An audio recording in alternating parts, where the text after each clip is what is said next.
Hello guys, ఈరోజు Poco ఎక్స్6 ప్రోని hard reset ఎలా చేయాలో చూద్దాం. ఫస్ట్ ఆఫ్ ఆల్ ఫోన్ని స్విచ్ ఆఫ్ చేసుకోవాలి. స్విచ్ ఆఫ్ చేసిన తర్వాత ఇది ప్రాపర్గా అబ్జర్వ్ చేయండి. పవర్ బటన్ని అండ్ వాల్యూమ్ అప్ బటన్ని హోల్డ్ చేసి పట్టుకోవాలి. ఒక 10 సెకండ్స్ వెయిట్ చేస్తే తర్వాత మీకు పోకో లోగో కనిపిస్తుంది. ఆ లోగో కనిపించిన తర్వాత ఓన్లీ పవర్ బటన్ మాత్రమే విడిచిపెట్టి వాల్యూమ్ అప్ బటన్ని హోల్డ్ చేసి అలాగే పట్టుకోవాలి. సో ఇలాగా మరొక 10 సెకండ్స్ తర్వాత మీకు వైప్ అవుట్ అనే ఆప్షన్ కనిపిస్తుంది. సో ఇలా wipe out and reboot and contact Poco అనే 3 ఆప్షన్స్ ఉంటాయి. దీనికి టచ్ వర్క్ చేయదు. Only volume keys and power బటన్తోనే ఆపరేట్ చేయాలి.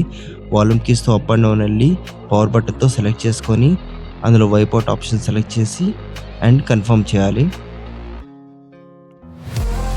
ఇలా రెడ్ కలర్లో క్రాస్ చెక్ చేసుకొని కన్ఫర్మ్ చేయండి అనే నోటిఫికేషన్ చూపిస్తుంది.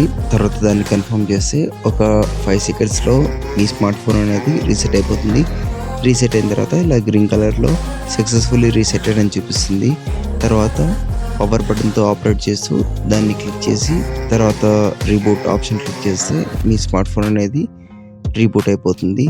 ఈ రీబూట్ అవ్వడానికి ఒక 10 to 25 సెకండ్స్ వరకు టైం పడుతుంది. అప్పటి వరకు వెయిట్ చేస్తే మీ డివైస్ అనేది ప్రాపర్గా వర్క్ చేస్తుంది. సో ఇది టుడేస్ వీడియో గాయ్స్. ఈ వీడియో కనుక మీకు నచ్చినట్లయితే కామెంట్లో ఎలా ఉందో చెప్పి లైక్ చేసి సబ్స్క్రైబ్ చేయండి గాయ్స్. అండ్ పోకో ఎక్స్6 ప్రో ఎవరైతే వాడుతున్నారో వాళ్ళకి ఈ వీడియోని షేర్ చేస్తే వాళ్ళకి ఎంతో యూస్ఫుల్గా ఉంటుంది. Okay, thanks for watching.